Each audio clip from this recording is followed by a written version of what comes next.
मित्रों, हमारे देश भारतवर्ष में बहुत सारे वीर महापुरुष हुए जिन्होंने अपने देश की रक्षा करने के लिए अपने प्राणों की परवाह नहीं की।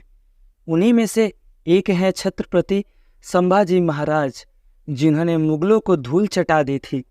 तो मित्रों, कहानी शुरू करते हैं। तो इस कहानी का नाम है छत्रपति संभाजी महाराज।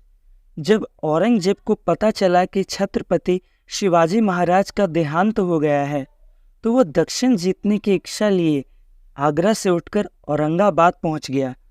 औरंगजेब को एक दिन निजाम शाही और 2 दिन आदिल शाही को खत्म करने में लगे, लेकिन सामना होना था 23 साल के नए छत्रपति संभाजी महाराज से।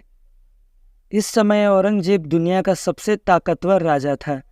वो न सिर्फ विश्व के सबसे बड़े भूभाग पर राज कर रहा था, उसके पास विश्व की सबसे बड़ी 5 लाख की सेना थी।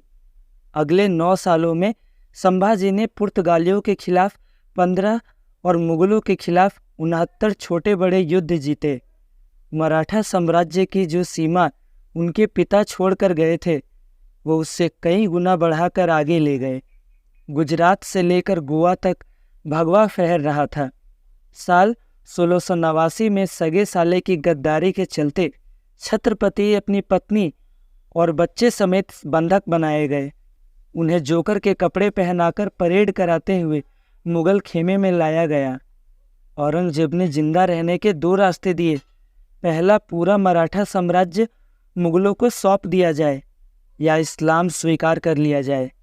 बंधक बने संभाजी का जवाब था, अगर औरंगजेब अपनी बेटी का निकाह भी मुझसे करा दे तो भी इस्लाम स्वीकार नहीं करूँगा। इसके बाद शुरू हुआ टॉर्चर।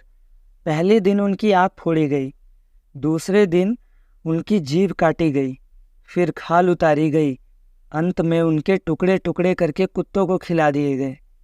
औरंगजेब इसके बाद करीब 20 साल मराठों को खत्म करने का सपना लिए औरंगाबाद में पड़ा रहा।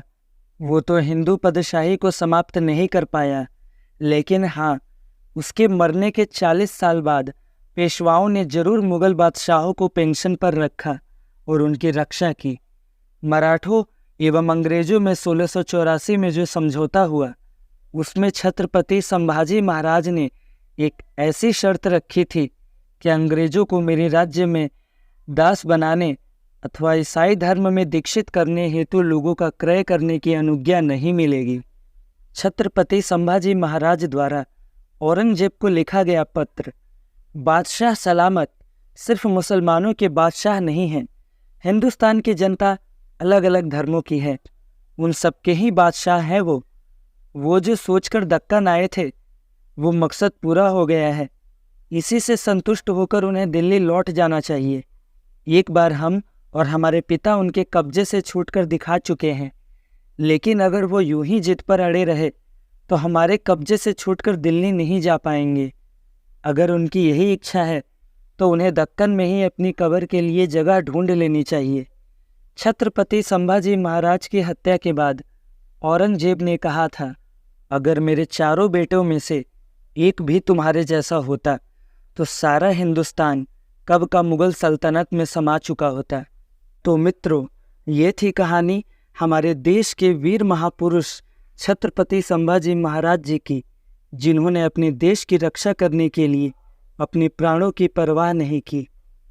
अगर इस कहानी से आपको कुछ प्रेरणा मिली हो तो कमेंट में छत्रपति संभाजी महाराज की जय जरूर लिखें और सब्सक्राइब भी जरूर कर दीजिएगा, ताकि आपको ऐसी ही वीरता की कहानियाँ इस चैनल पर देखने के लिए मिलती रहें। Thank you.